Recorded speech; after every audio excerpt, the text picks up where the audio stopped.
We have seen one-dimensional and two-dimensional data tables under what-if analysis. What we're going to now learn is the solver.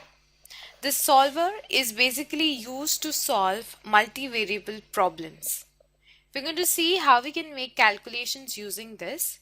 For that, first of all, you need to install solver in your Excel.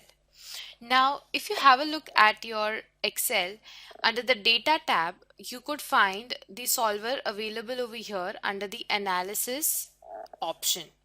But if you're using this Excel for the first time and if you haven't installed solver, there's something which you need to do. You need to install solver. For that, you need to go to the ribbon, the file tab in your Excel, go to options, and under options we have the feature of add-ins.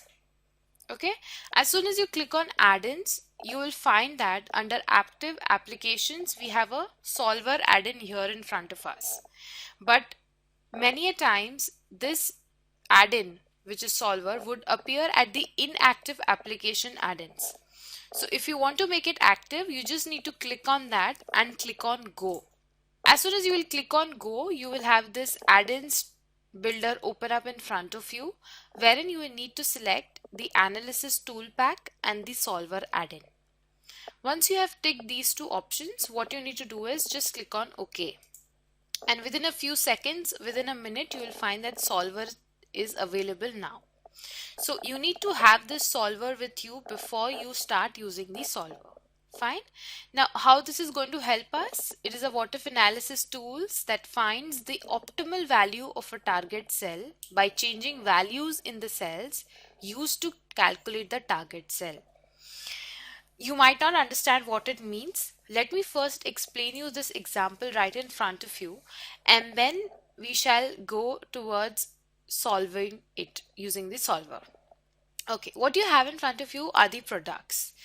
These all are the products: TV sets, stereos, and speakers. These are the products.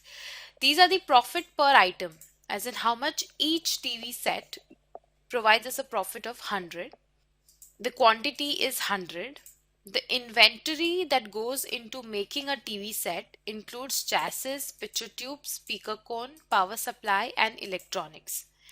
Similarly, if you have to prepare or manufacture a stereo, you would require one quantity of chassis, no quantity of picture tube, two quantities of speaker cone, one quantity of power supply, and one quantity of electronics. Okay, so this is giving us the breakup as to what is the material that is required in order to produce one single quantity of a TV set, one single quantity of a stereo, and one single quantity of a speaker. These all are the raw materials which makes up these final products. So far so good. What else? You will see that this is the total inventory at the beginning. This is inventory that has been used up, and this is the final inventory that is left. How do you calculate the inventory used? If you have a look at this formula, this is fairly simple. It is telling us that how many chassis have been used up.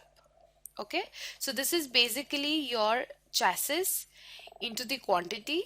The chassis, again, inventory used for the stereos, so the stereo quantity, again the chassis that have been used for the speakers into the quantity. So this gives us the inventory that has been used up in case of chassis. The final inventory left is basically the inventory at the start minus this inventory that has been used up.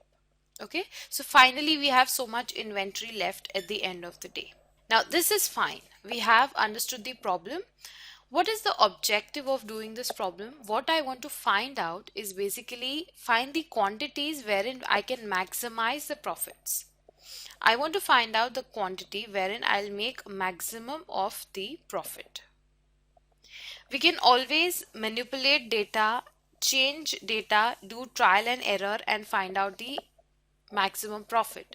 But that is going to take you a lot of time. Rather, we have this solver. On the click of a button, we'll be able to find out what will be the maximum profit at what quantity.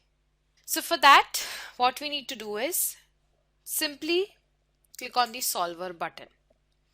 And now you have to set the solver parameters.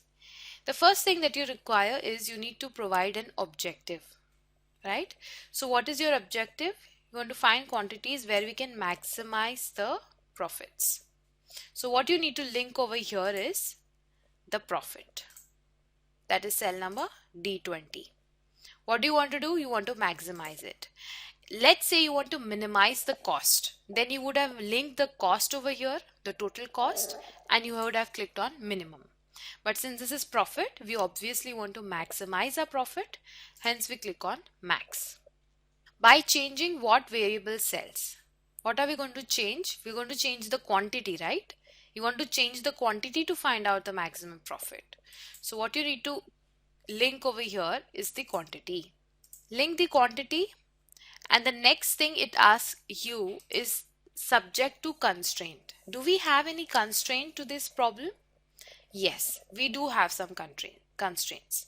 Constraint is that the quantity cannot be negative anytime. Also, the inventory that is left cannot be negative at any time, right? So these are the two constraints that we need to put in. Click on add and it will ask us the constraint. The cell reference is going to be quantity. We don't want the quantity to be negative. So the quantity should be greater than equal to 0. Click on OK.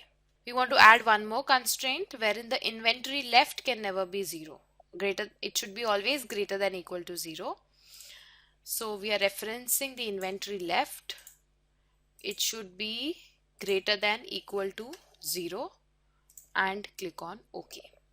Now we have the objective, the variables that are going to change, and the constraints to our particular problem. Now what we need to do is just click on solve. As soon as you click on solve, you will find that there are a few changes that have happened over here. Okay, it is giving us the maximum profit. And when can we get this maximum profit?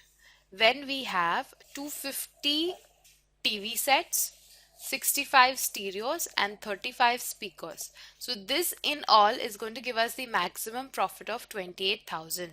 Here what you are seeing is basically it is asking us whether you want to keep the solver solution or you want to restore the original values. If you want to keep the solution that is provided by the solver, which has given us the maximum profit at what quantities, you can click on OK. Fine. So this is how basically we're going to use the solver in order to find out the maximum profits. Similarly, you can do it for different scenarios wherein you want to minimize the cost, let's say. So you have to link the cost as your objective and similarly provide the necessary parameters in order to use your solver. In the next video, we're going to learn about goal seek function.